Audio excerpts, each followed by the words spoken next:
গত 8 ডিসেম্বর যুব এশিয়া কাপের ফাইনালে ভারতকে 59 রানে হারিয়ে এশিয়ান ক্রিকেটের শ্রেষ্ঠত্ব ধরে রেখেছিল বাংলাদেশ। টানা দ্বিতীয়বারের মতো যুব টাইগাররা অনূর্ধ্ব-19 এশিয়া কাপে চ্যাম্পিয়ন হয়েছে।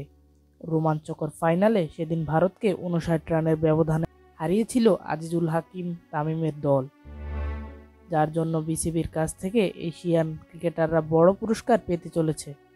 এশিয়া কাপ জয়ের পর দিন রাতে দেশে ফিরেছিল যুব ক্রিকেটাররা, সঙ্গে ছিলেন কোচিং স্টাফের সদস্যরাও।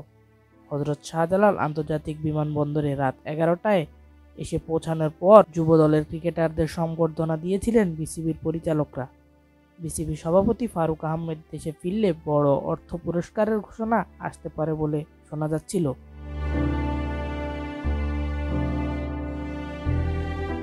অবশেষে আজ শনিবার যুব ক্রিকেটারদের জন্য কাঙ্ক্ষিত ঘোষণা দিয়েছে বিসিবি।